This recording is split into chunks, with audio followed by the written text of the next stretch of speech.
Good afternoon, I'm Jodie Sargent and I'd like to extend a warm welcome to you all from the Central Queensland Wide Bay Sunshine Coast PHN. Our webinar today, as you know, is on Smart Referrals and our presenter is Dr. John Harper. I'm now going to hand over to Dr. John Harper to get going. Thanks, John. Thanks, Jodie. Yeah, welcome everyone to the inaugural GP Smart Referrals Tips and Tricks webinar. For those of you who don't know me, I'm a GP in Buderim and a GP liaison officer for the Central Queensland Wide Bay Sunshine Coast PHN. I would just like to start by acknowledging the traditional custodians on the many lands on which we live and work and recognise their continuing connection to land, waters and community. And we pay our respect to them and their cultures and to elders, both past and present. So this webinar presumes that the attendees have some experience of GP Smart Referrals. If you need full training, then I would suggest you contact the PHN and we can book in a visit and a training session. So today I'm going to outline some useful tips and important features of GP Smart Referrals. So I'm going to be trying to complete a referral in real time and just pointing out the features as we go. And then I'm aiming to leave plenty of time for questions at the end. So yeah, please do submit your questions using the right-hand side panel. There should be a box there for writing in questions, which we'll collate and come to at the end. All right, here we go. So let's just jump in. And so we'll just switch over to my screen. So you should be able to see my screen. This is a patient of mine called Elvis Test, who lives in 123 Graceland, and he's 109 years old. So this is not a real patient, so don't worry. So we're just going to start a Smart Referral by clicking down on the Smart Referrals thing. That loads up the Smart Referrals window. He's a very sick man. He's had lots of referrals in the past. We're going to start a new referral. If you've had referrals already, you can click on these buttons here to see if you want to update or delete them or withdraw them. And any parked referrals up here you will see for the same patient, and you can resume or delete them. But we're going to start a new one. All right, so going through, we put in the routine referral. It's going to the hospital. Are they having surgery? Well, that's not really applicable in this case. And we might type in a condition, for example, diabetes. Now, the search function has been improved so that it's entered in some synonyms so that you don't have to get it exactly as it appears. And if we're writing in lipids, for example, I'm hoping it will come up with sorry, if I write in cholesterol, it should come up with lipids. And there we go. So even though we're starting writing cholesterol, it actually does come up with what you're looking for. There's a long way to go with the search function, but it is gradually getting there. So let's have a look. So that's diabetes mellitus in an adult.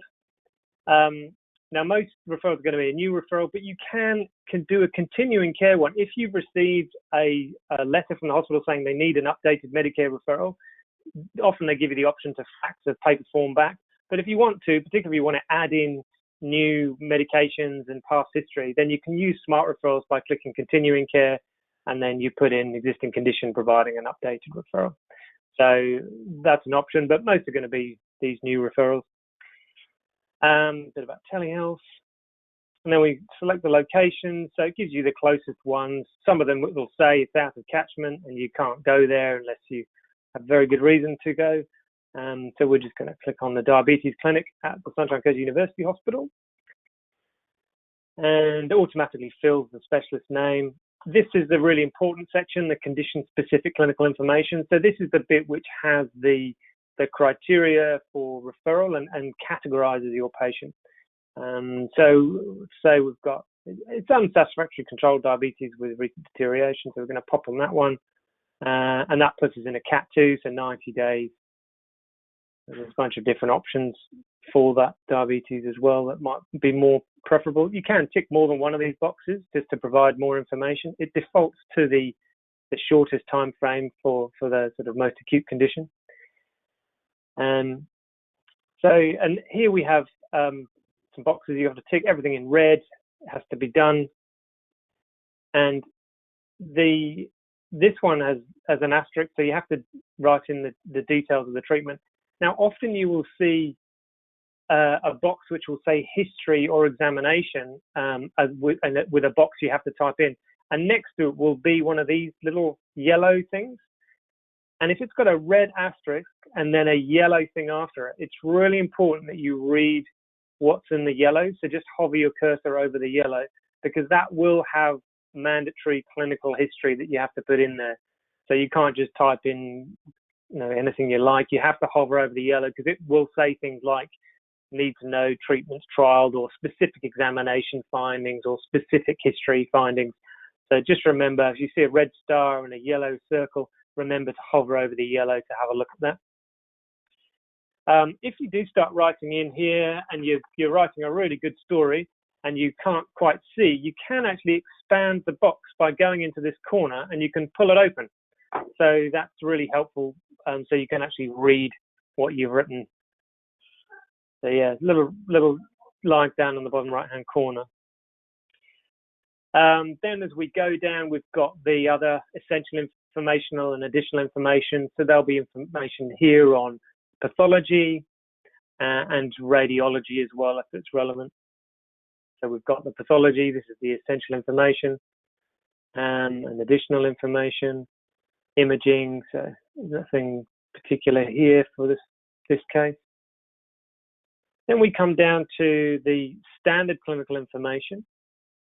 I will point out as well that there are these shortcuts through to other sections, which you can use to jump to investigations or jump to attachments. Personally, I prefer not to jump ahead, because then I worry that I've missed things. So I actually just go through and I don't click on the fast forward ones. I just go down to the next section, which is the standard clinical information, and start filling these out. So everything comes across from the record, but not everything is automatically included. So the default is actually that nothing is selected from current medications and medical history. So if you wanted to include medical history and current medications, you have to select it. In this case, this guy doesn't have a history, but we can fix that. We can go in there, put in his diabetes that we forgot to add, and then we can go back to Smart Referrals and click refresh. And there's his diabetes. So now we can select that. And we can select medications either by ticking them individually, or we can do select visible rows, and that does them all. Investigations should be selected if, from the list up here. It should be selected automatically, but often there might be one or two you have to put in yourself. And then the observations come across. As I showed you, you can add things here, and then you can easily just save it, go back to Smart Referrals, hit refresh, and it'll pull over the most recent weight. There we go. And then the next thing to look at, these says the attachments. I mean, these sections you can sort of jump ahead. So patient information is really automatically pulled over from the records. You don't have much to waste too much time looking at that. You just might want to add the contacts, whether they can be contacted by email or SMS. I quite often will tick SMS because patients are often happy to get texts about cancellations and things like that. And insurance information you don't really need to look at. That's just Medicare, referring GP, that goes in automatically. So the attachments thing, so this is probably one of the main benefits, is being able to attach from the clinical software or from your computer. So when I'm referring to plastics, for example, I put in a couple of photos.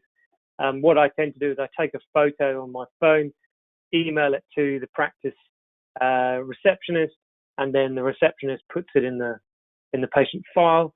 But you can also upload it to your computer, and then you can click somewhere on your computer desktop where you might find stuff. In clinical software, I'll just click on this slightly apprehensively because this has been a bit touch and go lately. Hey, it worked. How about that? So this, in best practice, this will look in your clinical images, correspondence in and correspondence out, and in Medical Director, it will look in your letters and documents. And you can just click on the ones you want. Including the previous referral, just stick that in there. And if it goes green, that means we're winning. It's attached. Now, at the very bottom, you will have seen the missing fields, the red missing fields, so you can't submit it until that's done. So do check on that, because it won't go, and I haven't put in a reason for referral. So there we are. Red's gone, and now I can submit. The other thing you can do is parking. So parking is really helpful if you get down to the investigation section and you realize that you need to do X, Y, and Z, then just hit park and then send the patient off to get that test. And then when you reopen it, it will then bring across the test into the referral when you reopen it. Trying to remember which referrals you parked. There isn't, unfortunately, yet a system which will show up anything down in here that tells you which patients have parked referrals. We are working on that. So the next best thing is to make a little note for yourself, or best practice has a to-do list function, which is quite handy, which I often pop it in there. All right, I'm very keen to leave some time for questions. So I'll just see if Jodie's got any questions that have come up yet, or any comments, frustrations, anything that you want me to go over again? Hi, John, it's Jodie. No, we haven't got any questions, so please start typing, everyone, and send us through something as soon as you can. Thank you.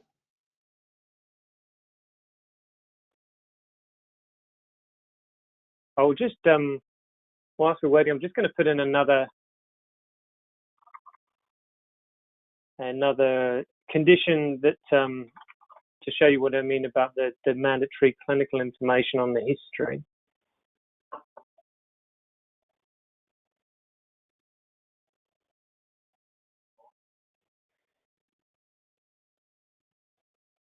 So here we have the red asterisk and the history, and when we hover over the little ihover, we call it, the little yellow thing, you'll see that it wants to include non-prescription medications, herbs and supplements. So as well as putting in the medications you've tried, and it's very important that that those are mentioned as well. Otherwise, the referral will be rejected. So yeah, do remember to hover over these little things. And is that a question, Jodie? We do. Hi, John. What is the reason medication and medical history is not automatically included in the selection? That's a very good question. Well, when Smart Referrals was being developed, there was a bunch of GPs who got together and specialists, and we were working out what would be the best way to do it, whether to have everything selected by default. The risk of that would be that GPs who didn't have nice, tidy medical records could potentially mean that a lot of the old, irrelevant medical history would go in the referral. I was of the opinion that it's probably good for us as GPs to try and keep our records clean anyway, and this might be another little sort of step to do that. We have requested actually an enhancement to look at making the medical history and current medications go over by default. And the Smart Referrals program have put out an EOI to get GPs who would be happy to come on board to do a bit of workshopping and sort of opinion polling on those sorts of issues. But I'm very hopeful that we'll be able to get that changed so that it does make the default all medications and past history, because I think that it's probably easier to unselect a few than select a lot, in my opinion. Thanks, John. And is it good to add all active medical history included in the referral and in the medication list? Yeah, I think it's always helpful to put in as much information as you can. So the clicking on the medical history will come up as be a mixture of active and inactive. Even inactive history is often useful for triaging specialists to see, particularly previous surgery and that sort of stuff. So it's good to include more rather than less, I would think. You have a look. Any other questions coming up? Not as yet. Please send through any more questions. And remember too, on the PHN website, if you click on digital health, you can get some further information on Smart Referrals. We've just got another question that's come in now. Can a referral be sent with missing required investigations? Yes, it can. So you can override if there are missing investigations. So I'm just trying to find the. Sometimes it will say on this section which has pathology and imaging, there will be a section here which will mandate that certain imaging has to be done. For example, a CT, IVP, or something like that. And there is actually a button here which you can check to say that it hasn't been done, and you can provide a reason why it hasn't been done.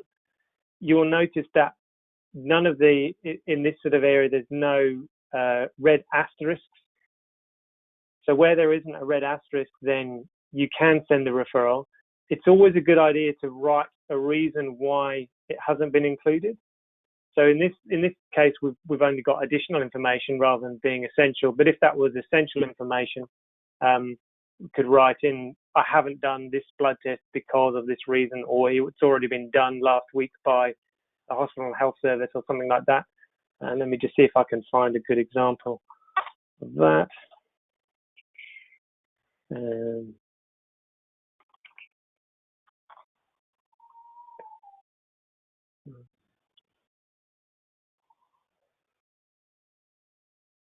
So here we go. So this is with a urology hematuria.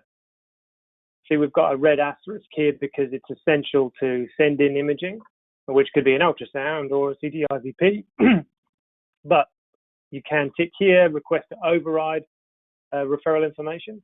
And then there's another asterisk here. So you have to write in the reason for override. And that's when you write in why you're overriding. And that's made everything go green, which means you can tick it. So yes, you can send it by clicking the override at various points. Thanks, John. I've got another question here. Could you please do a search on renal failure? I have trouble doing the right search for it.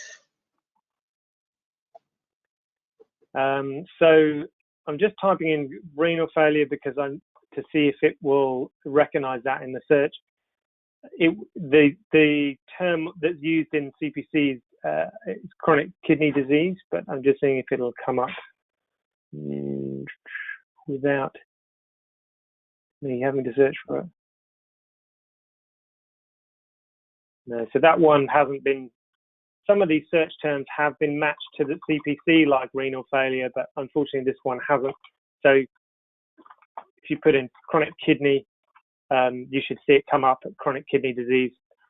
What you can always do is just type in nephrology as a specialty, and then you can just look down the list of nephrology and find, oh, there's chronic kidney disease, and then you can get going, and there's the different criteria for different phases and clinical scenarios with chronic kidney disease. Thanks, John. We haven't got any further questions at the moment, so if anyone else has got questions, please send them through. Yeah, do jot things down if you want. I'm very happy to answer any other questions. I'm also keen to get any feedback. I sit on the statewide clinical and business working group for Smart Referrals, and they're always very keen for GP user feedback, things that can make it better. So if you have anything like that, then pop it in the chat or email me at the PHN. Thanks, John. No more questions at this stage, but I'll let you speak. Just whilst we're on this urology one, nephrology one, sorry, you'll see that there is a mandatory field for blood pressure, even though the blood pressure does come over automatically from the clinical record. They're very keen that it is put in there. So there's a little bit of double entry there, just because blood pressure is obviously very important for a referral to the renal unit. So that's why it's come over twice. So you can either look down here and put it in, or look at your notes. That's be hand typed in. Another one of these history icons here. So for this one, for the renal unit, they want the presence of comorbid conditions such as hypertension, diabetes, vascular disease. I'm going to write that in here.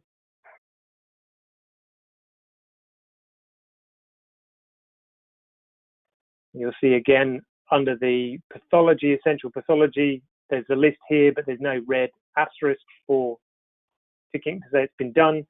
But under the essential imaging, you can see that actually there is a need for an ultrasound or other scan, which you can override.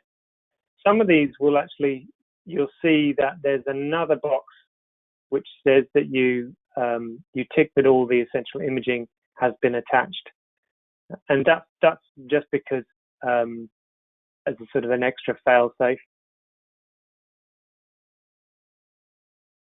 And if you can't do that, you tick this, and that gets rid of that tick to confirm all the required images being attached. So then you can put in your override reason. And John, how do GPs organise for a practice visit to go through an orientation to Smart Referrals? So there will be people in your region that are able to do the training. In the Sunshine Coast area, we have the PHN. We've got myself. I do a lot of Smart Referrals training, and Clinton Basley as well. I see there are people from other parts of Queensland, and there will be different arrangements, whether it's through the PHN staff or might also be through some Queensland Health staff. So it might depend, but I would suggest that the PHN might be your first contact. And it's well worth just organising some training and getting someone to come over and just spend a bit of time one-to-one. It doesn't take very long, sort of 10, 15 minutes for some training. And it's just very useful just to go through it once with somebody. And then after that, you can play around and figure it out. Oh, Thanks, we've got... Pravesh has just mentioned in Central Queensland, Christy Glover, or a PHN practice support person. Great, excellent. There's no more questions at the moment. We've got about 5 minutes, but if people can send through any of their last questions, that would be terrific.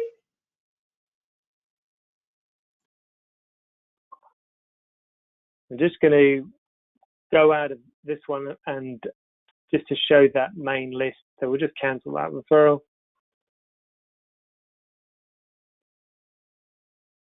And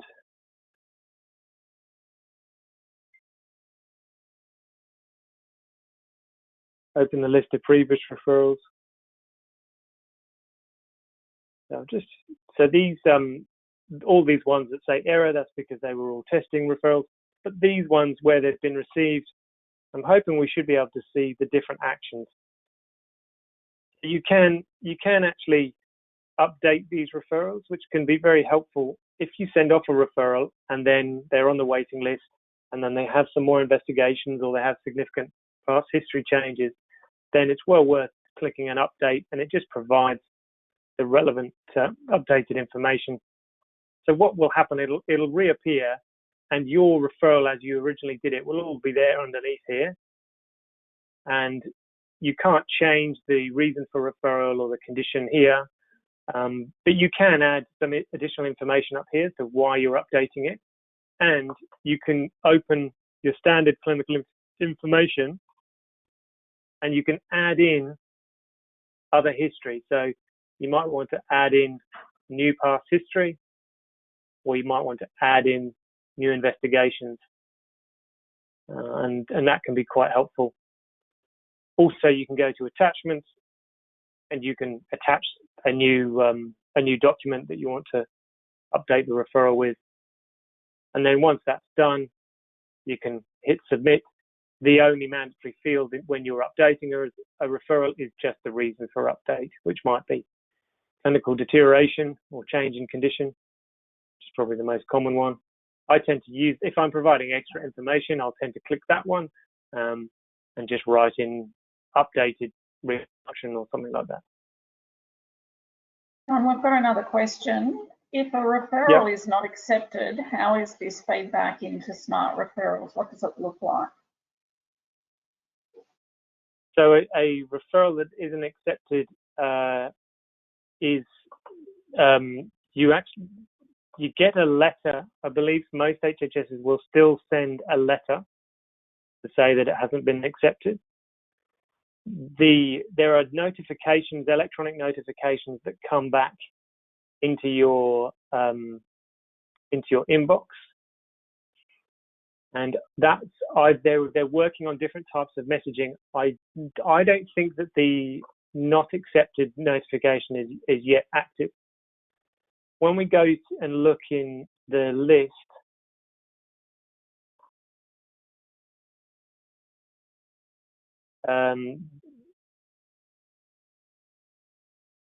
there presumably it may also say here whether it's been rejected, but to be honest, I haven't actually had that occur where I've seen that.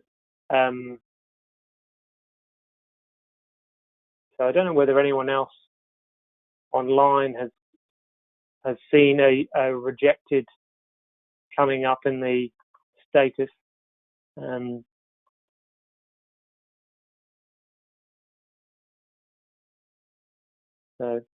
But I will look into that. Thanks for the question. Who was that? I can get back to you. It were Emma supplied that question, and Emma and everyone else, we can provide you with an answer after the webinar or soon after the webinar. Also, just a reminder too is that this webinar has been recorded, and we'll send through to you a link to be able to watch it again and share it with your colleagues.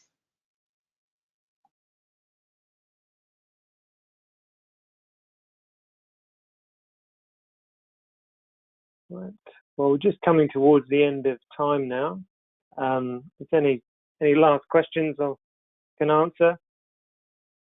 Otherwise, thank you very much for attending. I hope you found it useful.